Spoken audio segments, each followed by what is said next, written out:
2024 December నెల 11వ రాశి కుంభరాశి ఫలితాలు. ఈ కుంభరాశిలో శని ఉన్నాడు.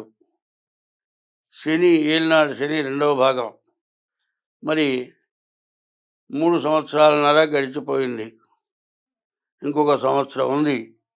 ఈ సంవత్సరం పాటు మీరు చాలా జాగ్రత్తగా ఉండాలి. చాలా చెప్పటానికి అలివిగానటువంటి బ్యాడ్ టైం అని చెప్పాలి. అయితే ఇది మీరు ఎంత జాగ్రత్తగా ఉంటారో అంత బాగుపడతారు. ఇప్పుడు ఎంత నష్టపడతారో అది బాగా గుర్తుపెట్టుకుంటే అంత బాగా సుఖంగా బతకగలుగుతారు. మీరు చేసిన తప్పు వల్ల ఎంత నష్టపడ్డారో అది జీవితంలో గుర్తుపెట్టుకుంటే జీవితంలో అటువంటి తప్పు ఎప్పుడూ ఎక్కడా ఎవరికి చేయరు, ఎవరి చేత చేయించుకోరు, ఎవరి చేత మోసపడరు. కాబట్టి ఈ కుంభరాశి వాళ్ళు చాలా జాగ్రత్త పడాల్సిన సమయం దగ్గరికి వచ్చింది. తర్వాత ఈ రాశి వాళ్ళకి రవి, బుధుడు, కుజుడు ఈ గ్రహాలు మాత్రం బాగున్నాయి.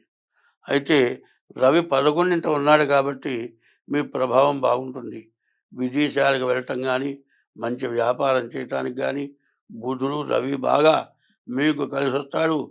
కుజుడు వల్ల ఇల్లు కానీ, స్థలాలు కానీ, పొలాలు కానీ కొనుక్కుంటానికి అవకాశం ఉంది. కానీ మీరు ఏమాత్రం అజాగ్రత్త పడ్డా దొంగ రిజిస్టర్లు జరుగుతాయి. అసలు వాళ్ళు కాకుండా వేరే వాళ్ళు వచ్చి మీకు రిజిస్టర్ చేసి ఆస్తి మీ స్వాధీనం కాకుండా పోతుంది. మీ డబ్బులు దండగైపోతాయి. కాబట్టి 100కి 100 పాళ్ళు జాగ్రత్త కలిగి మీరు బతకడం చాలా మంచిది. అయితే మంచి టైం వచ్చింది, చెడు టైం ఎక్కువ ఉంది. కానీ ఆ చెడును పోగొట్టుకుంటే మీరు మంచిగా బతకగలుగుతారు. కాబట్టి ఈ రాశి వాళ్ళు ముఖ్యంగా ఈ ఏలినాడు శని చివర అంటే 5 సంవత్సరాలు పూర్తిగా ఇబ్బంది పెట్టేది. అందులో జన్మంలో ఉన్న శని బాగా ఇబ్బంది పెట్టేవాడు. జన్మంలో చివరి దశకు వచ్చాడు. కాబట్టి ఆ శనిని జాగ్రత్తగా కనిపెట్టుకొని ఉండాలంటే శనికి 19,000 జపం చేయించుకోవటమే కాకుండా మీ డేట్ ఆఫ్ బర్త్ ద్వారా మీ జాతకం చూపించుకోండి. అది లేకపోతే హస్త సాముద్రికం ద్వారా జాతకం చూపించండి. ద్వితీయం ధనవాగ్విత్తం అంటారు. శని ద్వితీయంలోకి రాబోతూ ఉన్నాడు. మీ ధనాన్ని రక్షించడానికి సిద్ధంగా ఉన్నాడు. కాబట్టి ముందు ఈ సంవత్సరం నష్టం జరగకుండా ఉండటమే కాకుండా మీకు తగినటువంటి ఆదాయం రావడానికి కూడా మంచి టైం కనబడుతుంది. కాబట్టి ఈ సంవత్సరంలో ముందు మీ జాతక రీత్యా పూర్తిగా ప్రవర్తన జరగటం మంచిది. ఈ రాశి వాళ్ళు వివాహ వయస్కులై ఉంటే వాళ్ళకి వివాహం కావటానికి, సంతానం కలగటానికి, బాగా ఖర్చు అవ్వటానికి, మరి బాగా లాభం పొందటానికి, బాగా నష్టం పొందటానికి కూడా తగినటువంటి టైము మీ ప్రవర్తనని బట్టి ఉంటుంది. కాబట్టి మీ ప్రవర్తన ఉండాలంటే మీ జాతకం జాగ్రత్తగా చూపించుకోండి.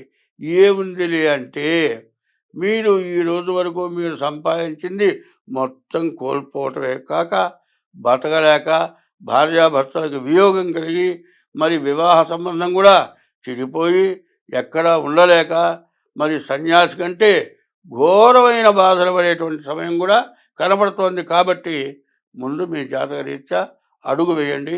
డేట్ ఆఫ్ బర్త్ లేకపోతే హస్త సాముద్రిక ద్వారా మీ జాతకం చూపించుకోండి. మీకు చాలా దగ్గరలో చాలా మంచి జరిగే టైము ఉన్నది. ఇప్పుడు మాత్రం చెడు సగం, మాకు సగం మంచి సగం చెడు జరుగుతుంది. ఆ చెడు జరగకుండా మీరు కాపాడుకున్నారంటే మీ జీవితానికి ఇక తిరుగంటూ ఇక ఉండదు. స్వస్తి. ఉపోద్ఘాతము అంటారు. ఉపోద్ఘాతం అనగా ఈ 12 రాశులకి కూడా కలిసి వచ్చేటువంటి ఉపోద్ఘాతం.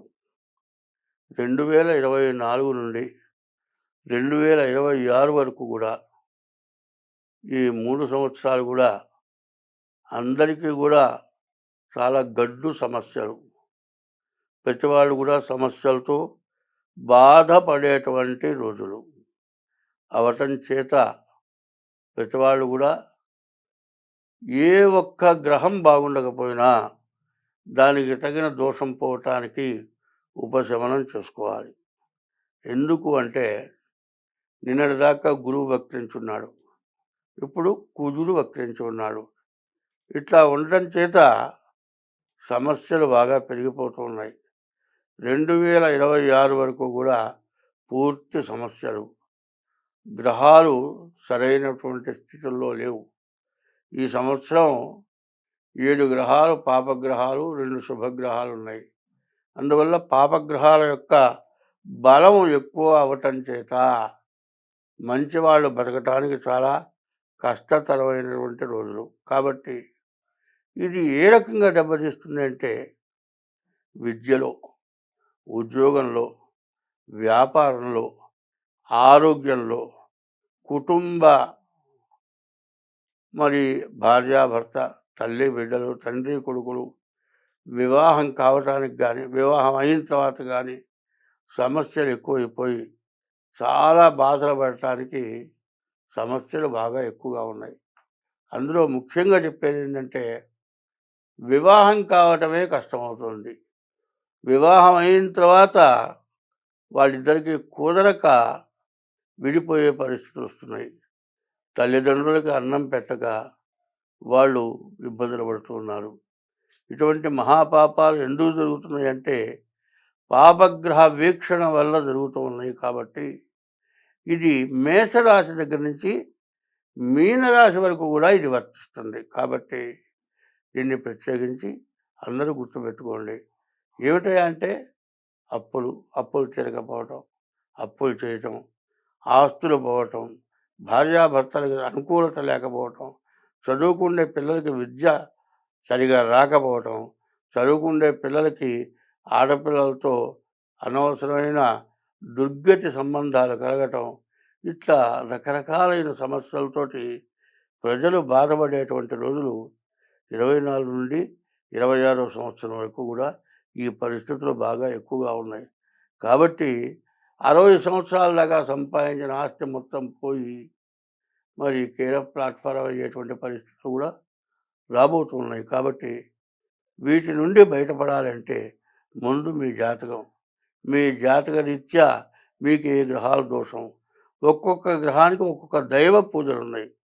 అట్లాగే ఏంటంటే ఒక కుంభరాశి ఉందండి, ఈశ్వరుడు. అట్లా కొన్ని రాసులకి కొంతమంది దేవతలు, అమ్మవారు, విష్ణుమూర్తి, ఇట్లా కొంతమంది దేవతల వల్ల కూడా పనులు జరుగుతాయి. గ్రహశాంతులతో పాటు దేవతా పూజలు కూడా జరుగుతూ ఉంటాయి మా వల్ల. మీకు ఏదైనా కావాలన్నా కూడా మీరు డేట్ ఆఫ్ బర్త్ ద్వారా కానీ, హస్త సాముద్రిక ద్వారా కానీ మీకున్న దోషాలు పోవటానికి అన్నీ చేయగలుగుతాం. కాబట్టి దీన్ని బాగా గుర్తుపెట్టుకోవాలి.